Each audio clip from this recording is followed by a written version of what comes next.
Greetings, my friends, and welcome back. It's day 18 of the boot camp.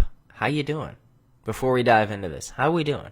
You doing okay? Maybe take a second to pause this and just type to me in the comments of this video. How you doing? You doing okay? Are you hanging in there? Are you feeling overwhelmed? Are you feeling empowered? Really what we're going for here is we want you to feel empowered, all right? So today, throughout this boot camp, we give strategy and strategy and strategy and do this and do this and do this. Today, I want to point out, because email marketing it can be tricky.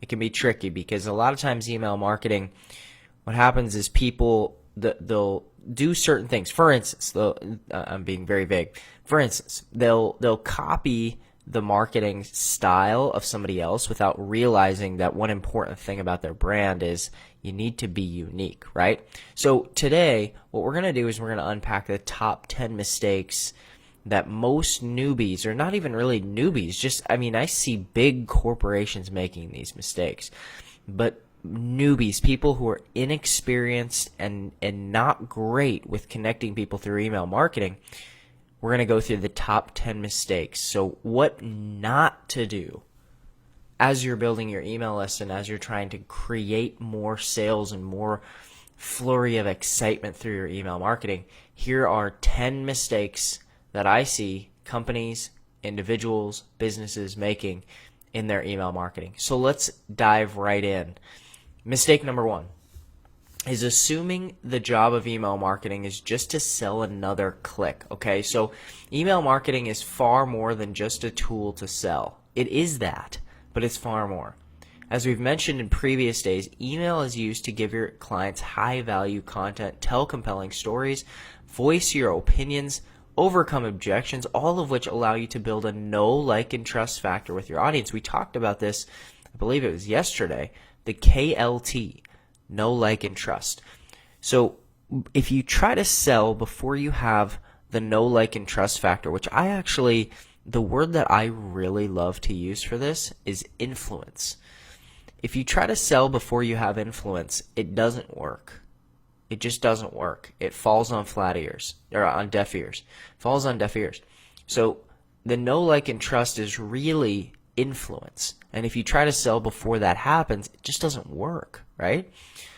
Once you've built that know, like, and trust factor, the long-term result is that you can drive more sales and increase revenue in your business and change the lives of others by giving them valuable information. Okay? These are really the two core things that we're trying to do via email marketing. Increase revenue, change lives. That's it. And if you think through, like, what's the purpose of a business, that sounds very elementary, right? But a lot of people don't really think through what's the whole point of all of this? What am I here for? Am I trying to sell something? What am I doing here?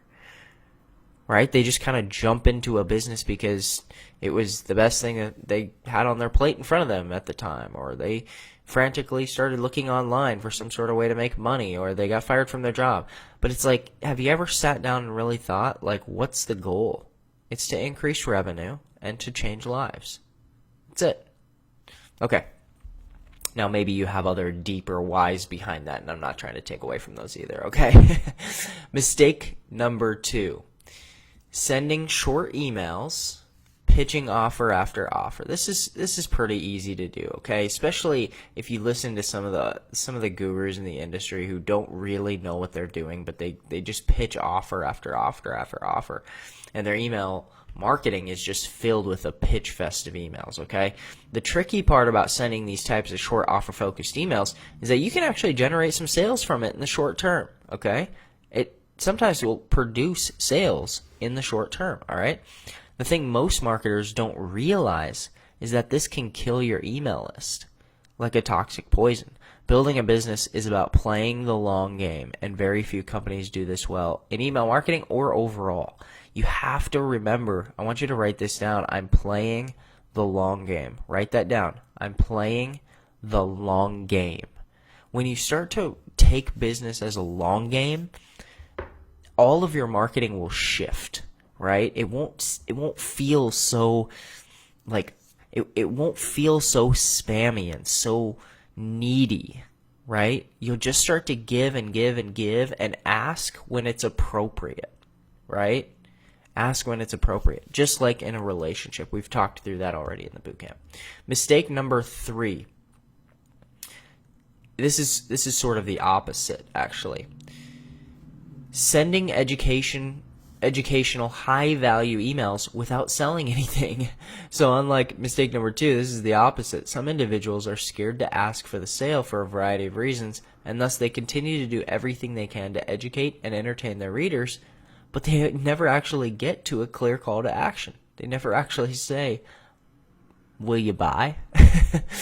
So if you're constantly giving incredible content without ever asking for a sale to balance those scales, your audience they are trained to expect everything for free. They should say expect everything for free. Now, look, there's somebody like Gary Vaynerchuk. He has written a book. If you haven't read it, again, I don't have any financial interest in this, but if you haven't read this book, it's called Jab, Jab, Jab, Right Hook. Okay?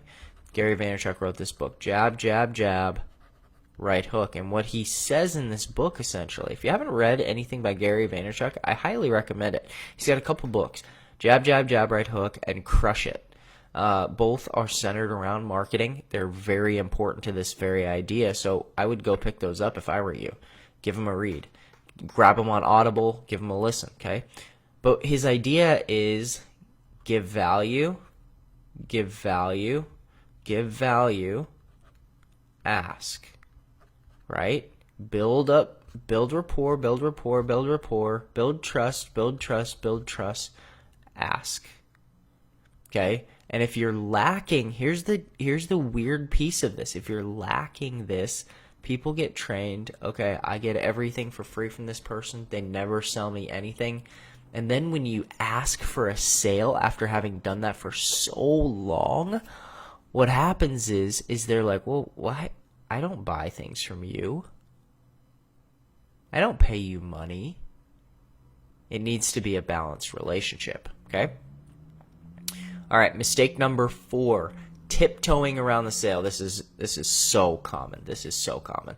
When people lack the self-confidence or self-esteem, they find it hard to believe in what they're selling and they act timid about the sale. But here's the catch. If you believe in your product, it's important that you don't withhold the grain from your audience. Lives aren't going to be changed. Revenue's not going to be generated if you're too scared to ask for the sale.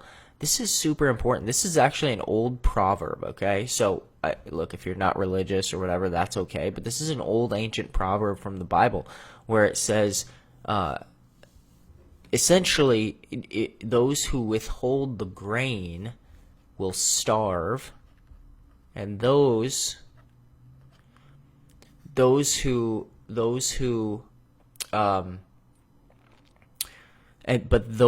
essentially, it says those who sell will have a feast. Now, I'm paraphrasing here, but don't withhold the grain. That's the point of it, right? The point of that proverb is don't withhold the grain, but instead sell. Give the value you have because it's valuable, right? The people in the marketplace, the people in the town, the people in the world, they need the grain. It's good grain. It's a good product. Sell. When you're apologetic about the sale, your subscribers can feel a hesitation and they won't perceive you as a leader. They're going to see you as a newbie, somebody who lacks confidence and not somebody they're going to trust.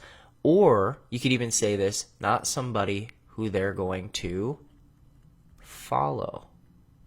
They're not going to follow. Okay? So don't tiptoe around the sale. If you're going to sell something, ask, be bold, and go for it. Go for the sale. Okay? Number 5. Mistake number 5 is being inconsistent with sending. So look, this is a real easy one, guys. Okay?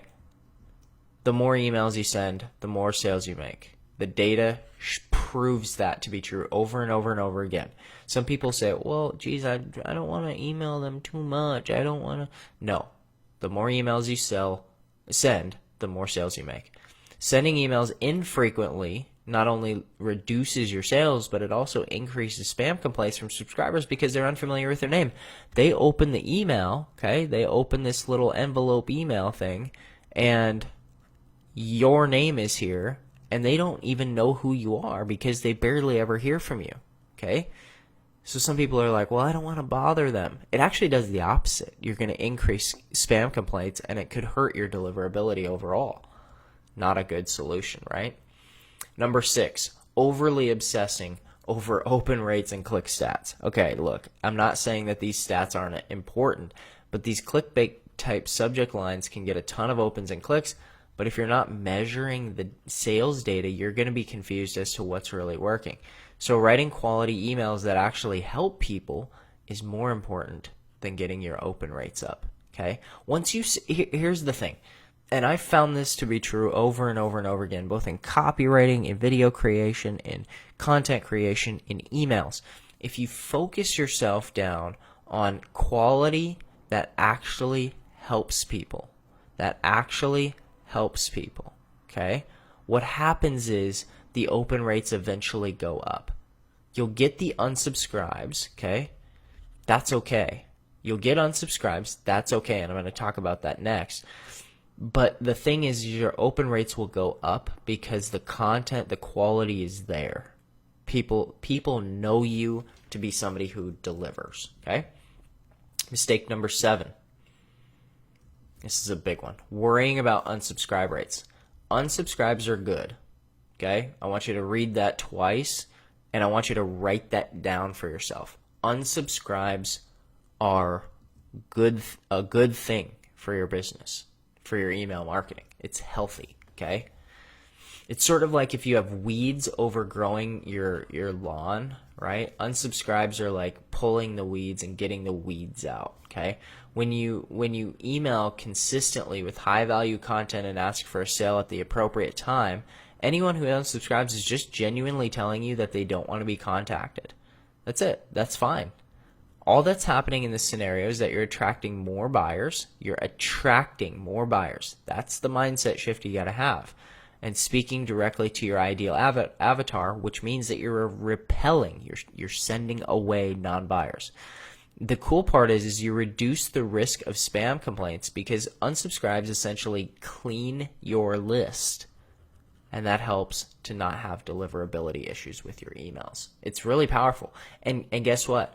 What that does is that frees you to not feel bad or to feel like you're failing or to feel any of that stuff. You don't have to feel any of that, okay? Mistake number 8, sending boring or misleading emails, meaning clickbait type emails. Nothing kills sales more than boring or misleading emails. People don't want to open an email from a company to discover there's a snooze fest of irrelevant content that's just like, what are we doing here? On the contrary, though, what you probably don't realize is that people actually love to purchase from interesting, compelling emails or emails that deliver a perfect offer at the perfect time. Hey, people love to buy. You love to buy. This is what a lot of newbie marketers forget when they get started online. People love to purchase. Write that down because this is super powerful, right? A lot of times when people start marketing, and because they're now on the other side of that relationship, that marketing relationship, they forget that they themselves enjoy buying things. It's a rush of adrenaline. It's the excitement of opening a package or watching a training or trying new software, guys. It's invigorating, right? Never forget that people love to buy and then just become a master at story selling in emails to captivate your audience and call them to purchase. People love to buy. And now that, when you turn into a marketer, you start experiencing people reject you or say no to your offer, and you forget that when you do marketing well and you put the offer down in front of somebody's face at the right time, they love to purchase. Don't forget that. This is so huge. Mistake number 9, not using value triggers. Earlier in the boot camp, remember, we talked about the value triggers that are more important than just saving money or making money or losing weight or anything like that. There are psychological triggers that cause people to purchase. And if you're constantly only using one angle to pitch, you're really only targeting one type of person. So If I've got a list of 1,000 people, there's definitely going to be different types of subscribers who respond to different triggers. They're different. Different types of people are going to respond to different types of triggers. If you send out emails that use different triggers, you cover a much wider audience and you'll be able to maximize your sales. Okay? So different types of triggers, different value offers. Mistake number 10. This is the final mistake. Well, I mean, I'm sure there's more mistakes, but these are the top 10. Copying the style of other marketers. Copying the style of other marketers. So usually when somebody is new, they feel lost and overwhelmed. Maybe you feel that way. Okay? If that's you, just don't worry. Every single marketer has been there. But it's important to remember that each human has their own voice, their own viewpoints. And when harnessed, they can usually be very entertaining when you become you and embrace you. There's only one Dave Sharp in the world. There's only one Frank Kern in the world. There's only one Gary Vaynerchuk in the world. You don't need to try to emulate them. Their styles work because they are unique. Look, when it comes to a brand, when it comes to email marketing, when it comes to all of this stuff, this applies way more to email to all of marketing than it does just emails. But their styles work because they're unique. And I want you to write that word down in big, bold letters. I am unique. My brand is unique. My voice is unique. It deserves, and write that word down. This is a really powerful word. It deserves to be heard. Some people, for cultural reasons or for religious reasons or maybe even for gender reasons, have had their voice squashed or pushed down or said you should be seen and not heard their whole life as kids, and then they don't really believe that they deserve to be heard. So don't let that happen to you. That's the most important mistake that most marketers make. They become a copycat of somebody else because they don't realize they've lived their whole lives as a copycat of someone else. They've lived their whole lives emulating their parents. They've lived their whole lives falling into the trap of the 9 to 5 and blah, blah, blah. And they're just, or whatever it is. And then a few months into their marketing, they wonder why it's not working for them like it did for the XYZ guru, right? You have your own voice. There's only one you in the world, so harness that voice. Get good at story selling and write copy every single day with the intention of getting better at your ability to captivate people with the written word, okay? Remember, your style is unique. Your voice is unique. You have a unique message to get into the marketplace, so don't withhold the grain. Give it to the people. Okay, now I want you to take some notes here, especially centered around, we have a little page in this PDF guide. We have a little page for notes. I want you to just sit down and just take a couple minutes to think through this whole unique voice thing that I talked about here. Has your voice been squashed? Have you been able to clearly get your message out with your unique voice, right? Your sense of humor, right? Your sense of empathy, right? Whatever it is. I mean, whatever is really your brand. Maybe it's grit and resilience. What is it? What is your voice? What is your voice unique around? What does it center around? And I want you to leave a comment. I want you to talk to me. Tell us a little bit about your voice. Has it been heard? Do you want it to be heard? Is that important to you? Just process that a little bit, right? Okay, now I'm going to leave this a little bit more open-ended, and here's why. Sometimes, and maybe this is you, we're so trained to be students, right? Well, one of my biggest regrets about school is I learned what to think rather than how to think. So I'm going to leave this one a little bit open-ended, because if you're anything like me, you love to be trained to have a certain set of questions to write down, and I have an assignment to get done, and on and on and on. I'm going to leave this open-ended, and I'm just going to make the instructions here for you to process it. Just process your voice. What's it been like? What's it been like? Do you feel like it's been heard? Do you feel like it's been squashed? Do you feel like it's been pushed down? What's it been like? What's it been like for you? I want you to process that in the notes of this, and you can leave a comment here in this video as well. There's no right or wrong answer to this. We're not going to come after you if you don't leave a comment, okay? So tell us a little bit about your voice. What's unique about it? What's important about it? Is there anything important that you think needs to be heard in terms of your marketing? Okay. We will see you again tomorrow for day 19. Have a great rest of your morning, afternoon, evening, whatever it is for you. See ya.